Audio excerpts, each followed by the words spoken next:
안녕하세요. 삶의 신입니다. 구급 공무원 시험 과락자는 왜 이리 많나? 네, 구급 공무원 과락이 많습니다. 자, 그거를 한번 보겠습니다. 그래서 일단 구급 공무원 시험 과락 기준은 5과목이잖아요. 한 과목이라도 40점 미만. 그러면 40점은 과락이 아닌 거죠. 네, 40점 미만. 한, 한 문항당 5점씩이니까 35점까지는 과락, 40점은 과락이 아닙니다. 35점은 7문제죠. 네, 57에 35. 그러니까 7문제 맞으면 과락, 8문제 맞으면 과락은 아니다. 네. 근데 이제 요거를 약간 오해하시는 분도 있더라고요. 네, 무슨 시험을 과락만 넘기면 합격한다 이러고 잘못 오해를 하시는데 공무원 시험은 뭐예요? 상대평가입니다. 상대평가. 상대평가에서 등수 안에 들어야 되는 거야. 등수. 10명을 모집하면 10등 안에 들어야지 합격하는 거지. 과락을 넘겼다고 다 합격이면 얼마나 좋겠어요. 그렇죠? 그거는 이제 우리가 흔히 얘기하는 자격증 시험에서 40점 이상 되고 60점, 평균 60점 넘었을 때 전부 합격. 요게 이제 자격증 시험에서 나오는 거고, 공무원 시험은 상대평가다. 인원수만큼만 선발하는데 생각해보세요. 40점 맞고 합격할 수 있겠어요? 쉽진 않죠. 없는 거 아니에요. 있긴 있어. 근데 쉽지 않다. 특히 이제 일반 전형은 거의 불가능한 얘기고요. 장애 전형에서는 가끔 나옵니다. 가끔 나와요. 심지어 한 명도 합격을 못하는 경우도 있어요. 과락이 나서. 엊그저께 질문에 그게 나왔더라고요. 장애 직렬인데 필기 시험을 안 보는 것 같다. 왜? 필기 시험 점수가 안 나와 있다. 합격자 점수가. 그리고 면접만 있더라 보니까 아닙니다.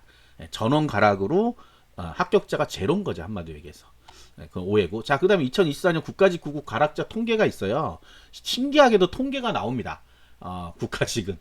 구급 과락자 통계가 따로 나오고, 따로가 아니라 시험 점수 분포란 게 나와요. 거기에 과락해가지고 나옵니다.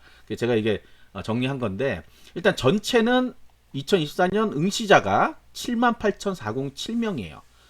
이게 실제 원서 접수 인원보다 훨씬 적습니다. 왜? 실제 시험 보면 또 안 와요. 공부 안 해서 그렇죠. 네. 실질적으로는 10만 3,446명이 접수했어요. 10만 명이 접수했는데 7만 8천 명만 왔습니다. 그 중에 과락자가 4만 451명이 돼서 51.6%예요. 50% 이상이 과락으로 무조건 탈락했습니다. 이 사람들은 구제를 해주지 않아요. 무조건 탈락입니다. 자, 그래서 일반과 장애와 저소득이 있는데 저도 이거 한 번도 안 해본 건데 한번 해봤어요. 어떤 차이가 있을까? 과락률 자체가 보시는 바와 같이 그래도 50%는 넘더라. 요거 이제 요 밑에 행정 우본이라는 건 우정사업본부입니다. 우정사업본부, 경찰청, 우정사업본부, 일반 행정의 우정사업본부 요 세 가지만 일단 비교를 해봤는데, 자, 일반에서는 네, 전국에서 과락자가 전체랑 비슷하죠. 그런데 우보는 그래도 33.1%좀 줄었어요. 그 다음에 경찰청도 좀 줄었어요. 그런데 장애 직렬에 보면 무려 80%가 넘게 과락이 나고 있습니다. 지방직은 더 심한 것 같아요. 뭐 전원 과락도 나오고 막 그러거든요. 근데 이제 이 인원수 모집 단위가 크니까 여기서는 한 번에 400명 이렇게 하니까 80% 이상이 과락을 맞더라. 저소득은 약간 낮지만 저소득은 일반적인보다 훨씬 높죠. 저소득. 자, 우리 장애 저소득 왜 이렇게 과락률이 높을까요? 약간은 아니란 것도 있고, 물론 장애 직렬은 좀 달라요. 제가 생각할 때는 좀 다른데 공부하는 환경 자체가 다를 수 있죠. 여러 가지 장애적인 요인이 있으니까 뭐 그래서 좀 어려울 수 있는데, 저소득은 사실 좀 이해가 안 되는 부분이 있어요. 저소득이라서 정말 뭐 일하면서 해서 뭐 그럴 수도 있지만 대부분은 뭐 이 저소득에 해당되시는 분들이 보통 부모님이 저소득이라서 자기가 저소득되는 경우가 굉장히 많거든요. 그리고 뭐 공부를 잘 안 해서 그런가? 그렇지 뭐 안 해서 그렇겠죠.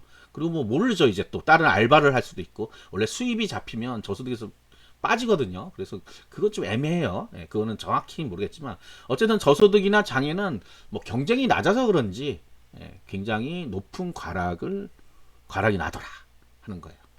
근데 사실 일반도 높은 겁니다. 이게 왜? 이 사람들 중에 공부 안 한 사람들이라고 그냥 평가하면 돼요. 뭐 과락이 났다는 거는 공부를 일단은 안 했다. 어떻게? 합격하지 못하게 안 했다. 그러니까 아예 안 한 게 아니라 합격을 하게끔 공부를 해야 되는데 합격과 멀리 멀리 공부를 했다 하는 게 있죠. 자, 근데 이게 실질적 데이터를 보면요. 데이터는 없지만 과락이 많은 이유가 제가 이제 했을 때 여러 사람들을 만나서 얘기를 들어보면 대부분은 공부를 일제 제대로 안 합니다. 특히 이제 지금 1월이죠. 제가 12월, 1월이 굉장히 중요한 이유 해가지고 영상도 찍어서 올렸는데 1월이 중요한 이유가 뭐냐면 이때 포기를 많이 해요. 1월 되면 새해가 됐잖아. 지난 이제 공부한 걸 되돌아보는 거지. 아, 망했다. 아무것도 안 돼 있네. 그냥 올해 다시 열심히 해가지고 내년에 또 시험 봐야지. 라고 생각해서 1월 달에 많이 놀기 시작합니다. 그러다가 이제 피크가 올라오는 때가 3월입니다. 3월. 왜? 4월 달 시험이잖아요. 국가직 시험. 그러니까 3월에 대부분 포기를 해요. 포기를 했는데 그냥 시험 보러 안 오면 좋잖아. 근데 원서 접수를 했잖아. 그러니까 와서 막 찍습니다. 막 찍어요. 모르지 뭐. 못 풀잖아. 공부를 안 했으니까. 그러다 보니까 어쨌든 점수가 안 나오는 거죠. 한 과목이라도 안 나오면 과락이니까. 이 중에 뭐 이럴 수도 있어요. 뭐 예를 들자면 100인데 뭐 특정 과목 하나만 35점이야. 그러면 과락이에요. 그 과목을 소홀히 했지. 그래서 3번이지, 3번. 특정 과목에 집중해서 공부만 한 거야. 국어, 영어, 한국, 사과가 어렵다니까 그것만 주구장창 하다 보니까 행정, 뭐 다른 두 과목, 이제 전문 과목에서 과락이 나는 거죠. 근데 올해부터는 그렇게 하면 안 되는 게 앞으로 동점자가 생기면 예전에는 다 합격시켰는데 평균으로 해가지고 그런데 이제는 그 두 과목의 평균을 내서 동점자 중에 합격을 시킵니다. 그러면 당연히 국어, 영어, 한국사도 중요하겠지만 두 과목이 더 중요하다. 물론 동점 안 먹고 위에서 합격해버리면 되죠. 따져보면. 근데 사람 일이 모르는 거잖아. 그래서 그런 불이익이 있기 때문에 전문 과목이라고 하는 그 두 과목도 잘 봐야 됩니다. 우리가 그러니까 소홀히 뭐 나는 뭘 잘하니까 대충 공부하고 주로 이제 전공하신 분들 이 과목은 내가 대학에서 배웠으니까 뭐 어쩌고 저쩌고 그런 분들이 그 과목에서 가락 맞을 수도 있어요. 창피하게. 나는 원래 잘하니까 이런 분들 특히 나는 원래 국어를 잘해. 그 자만감 때문에 뭐 과락은 아니라도 50점, 60점 이렇게 맞아버려요. 그럼 나머지 과목에서 100점 맞냐? 그렇지 못하잖아. 그러니까 그런 일들이 비일비재하게 일어나는 게 공무원 시험 공부입니다. 이걸 더 하면 될 것 같거든. 얘는 내가 그래도 어느 정도 했거든. 이런 생각 때문에 그래요. 골고루 다 해야 된다. 우리가 몸의 균형을 맞추기 위해서 골고루 먹으라 그러잖아요. 마찬가지입니다. 얘도 골고루 안 하면 어떤 한 곳에서 펑크가 나는 거야. 그러면 떨어지는 겁니다. 그냥 공무원 시험은 사실 과락을 맞든 과락 맞고 떨어졌든 공부를 했는데 뭐 합격선에서 떨어졌든 다 떨어진 겁니다. 그냥 결론이 없어요. 그냥 떨어진 거야. 나 의미를 부여하지 마요. 떨어지면 떨어진 겁니다. 합격과 불합격만 있어요. 점수 따위는 없습니다. 아이고 안타깝네 그런 거 없어요. 그냥 떨어진 거야. 그래서 공무원이 안 되는 거예요. 그렇게 생각해야지 수능처럼 뭐 어쩌고 100분위가 어쩌고 그런 거 아무 소용 없습니다. 내가 옛날에 뭐 잘했다 이런 거 의미도 없어요. 내가 학교 다닐 때 뭘 잘했는데 지금 학교 안 다니잖아. 이 시험 공부를 해야 되는 거잖아. 학교 다닐 때 국어 공부 잘했다고 이 시험을 잘 보냐. 잘 볼 수도 있지만 대부분은 공부 안 해서 자만감 때문에 또 6, 70점 맞고 잘했대요. 공부 안 했는데 60점 나왔어 이래요. 그게 무슨 의미가 있냐고. 합격을 해야 되는 건데. 그 다음에 이제 2번이 요즘은 많이 있어요. 프리패스 연장용으로 그냥 와서 한 번 봅니다. 한 번. 공부 안 했어. 아무것도. 시작도 안 해. 그러니까 프리패스를 막 사. 예? 인강 들어야 된다. 막 그러다가 한 2개월 하다가 도저히 못 듣겠어. 포기. 놀죠. 일찍 포기하시는 분들. 한 달 듣다가 도저히 무슨 말 하는지 모르겠어. 놔뒀다가 이거 연장 안 하면 시험 안 보면 연장이 안 된대. 시험 보러 오는 거죠. 그래서 일찍 엎드리시는 분들이 대부분 그런 분들이죠. 시험 보는데 이제 110분이지만 예전에 100분 보는데 10분 만에 엎드려 있다. 아 프리패스용이구나. 프리패스용으로 응시하러 왔구나 하시는 분들이에요. 대부분. 그 다음에 이제 4번 다른 사유로 응시하시는 분도 있어요. 뭐 민방위를 빼겠다, 예비군을 빼겠다, 뭐 민방위는 아니고 예비군을 빼겠다, 뭐 이런 식으로 해서 연기하려고 이 원서 접수 하신 분이 있어요. 옛날에는 그냥 접수만 해도 연기해줬는데 그다음 군대 연기하시는 분들. 요즘은 이거 응시했는지 그걸 보는 것 같아요. 성적표 내라고 그런 것 같아요. 확실한 정보는 아닙니다. 이거 병역을 연기하시는 분이 요즘 많이 없어가지고 잘 문데 어쨌든 뭐 원서 접수하고 시험 안 봐도 되는데 또 한번 보는 거. 그리고 진짜 극소수지만 그런 분도 있어요. 찍어서 맞추고 싶다. 찍어서 공부를 안 했어. 근데 운빨 100문제를 운빨로 거의 80% 이상을 맞춰야 되거든요. 찍어서.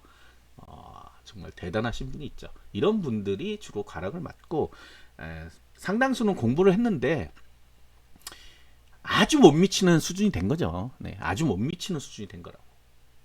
40점을 못 넘으니까. 그 과락을 설정해 놓은 이유가 있을 거 아니에요. 그 정도는 기본이야라고 생각하니까. 그 정도가 안 되면 사실은 우리가 이 공무원으로서 선발할 수가 없어 하는 거니까. 그 40점. 원래 우리 평균이 한 70점 막 그렇잖아요. 학교 다닐 때 보면. 그 정도로 맞춰내잖아요. 70점. 그러니까 40점이라는 거는 굉장히 낮은 점수인 건 당연한 거죠. 자, 그래서 이렇게 인원, 본인도 시험 보러 가면 이 과락자 안에 들어갈 수도 있어요. 저도 과락을 한 3번 맞아봤는데, 그게 순식간이에요, 순식간.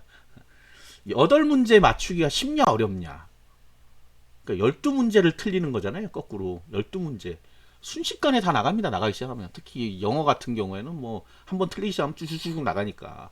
암기 과목은 그래도 좀 점수가 나거든요. 근데 영어나 국어에서는 뭐 잘못 생각해 버리면 그냥 틀리기 시작하니까. 자, 그래서 공부 제대로 하셔야 됩니다. 제대로 안 하면 이제 25년 과락률에 본인도 들어갈 수가 있어요. 그러면 안 되겠죠. 그나마 이제 좀 줄긴 줄은 거예요. 이게 그 전에는 57% 정도 됐었거든요. 23년도에. 제가 자꾸 그 숫자를 기억해가지고 57%라고 자꾸 얘기하고 다녔는데 알고 봤더니 51.6%더라고요. 그러니까 줄긴 줄었지만 응시 인원이 줄었기 때문에 그럴 수도 있어요. 그러니까 이 과락률이 준 게 아니라 응시 인원이 줄었어요. 줄면서 허수가 더 적게 들어온 거지, 일종의. 나도 허수가 안 되려면 공부를 제대로 해야 된다. 제대로 합격할 수 있도록. 아시겠죠? 구독과 좋아요, 알림 설정 감사합니다.